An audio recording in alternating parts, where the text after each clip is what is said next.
BNP যদি ওদের নেতাকর্মীগুলো ঠিক করতে না পারে তাহলে আমরা ঠিক করার দায়িত্ব নিয়ে নিব কিন্তু ইনশাআল্লাহ একদম একটাকেও ছেড়ে দেওয়া হবে না ইনশাআল্লাহ।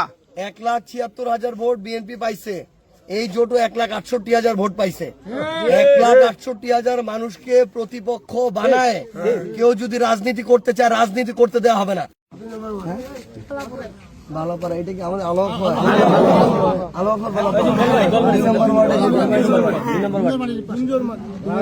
নামাজ পড়তে গেছিল নামাজের আগে তোমার কাছে কি ছিল? ওই যে একটা ব্যাচ ছিল, ওইটা দেখে তারপরে কি তোমাকে থাপ্পড় মারছে কে? ওখানে কে? ওইটা ও কি করে? বিএনপি করে? বিএনপি করে? তখন তোমাকে মানে কয়েকটা মারছে এরকম? হ্যাঁ, কয়েকটা চোর দিয়েছি আর কি। আমি ছিলাম আট বাড়িতে, তখন আমার বউ সময় সময় টেউনোর বাসায় নিয়ে গেছিল। আজকে ওখানে টেউনো নাই, বন্ধ। আমি আর কি রাস্তায় লাগাই পাইছি, তখন আর কি বাড়ি আসলাম ঘুরে আসে। মানে এদের এতটা ইয়া হয়ে গেছে। আমি শুধু একটা জিনিস বলি, মানে বিএনপি যদি এদের এই ধরনের মানে সন্ত্রাসী নেতাকর্মী গুলাকে না ঠিক করতে পারে বিএনপির অস্তিত্ব এই দেশে থাকবে না। এরকম বলে দিতেছি। মানে একটা 10 বছরের বাচ্চা একটা শাপলাকলির প্রতীক ব্যাস নিয়ে ও হাঁটতেছে, এটার জন্য যদি ওর গায়ে হাত তুলতে পারে তাহলে এদের ভবিষ্যৎ অন্ধকার।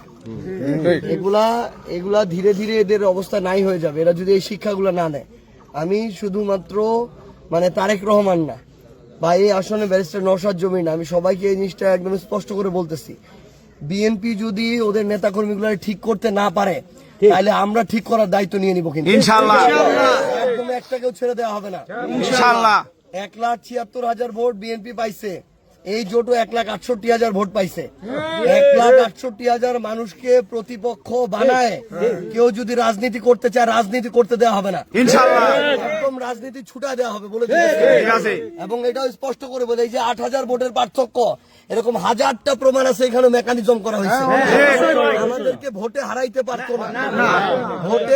পারতো না, ভোট কেন্দ্র আটকায়, ভোট কেন্দ্র দখল করে এদের সন্ত্রাসী নেতাকর্মীগুলা সাংবাদিক সাজে এরা ভোট চুরি করে এটা করছে। তারপরও আমরা একটা সুন্দর পরিবেশের জন্য আমরা মেনে নিয়ে শুভেচ্ছা জানায় পর্যন্ত আসছি। এইটুকু সৎ সাহস দেখাইছি, উদারতা দেখাইছি। এখন এরা যদি এই ধরনের সন্ত্রাসী কার্যক্রম করায় একদম সবার নেতাগিরি ছুটে দেওয়া হবে ইনশাআল্লাহ। আগেকার রাজনীতি আর নাই যে কেউ একজন এমপি হয়েছে আর ক্ষমতায় গেছে দেখে তার পায়ের নিচে থাকবে আর সে মাথায় উঠে নাচবে। মাথায় উঠে গেলে একদম আছাড় দিয়ে ফেলে দেওয়া হবে।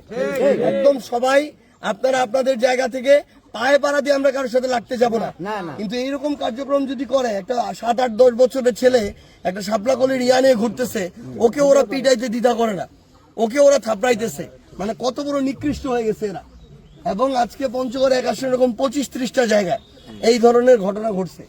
আমি আমার জায়গা থেকে একদম স্পষ্ট করে আপনাদেরকে বলতেছি, পায়ে পাড়া দিয়ে লাগবো না, আমরা আমাদের সুস্থ রাজনীতি করব। কিন্তু কেউ যদি বেশি করে একদম ছাড় দেওয়ার কোনো সুযোগ নেই। একদম। ঠিক আছে।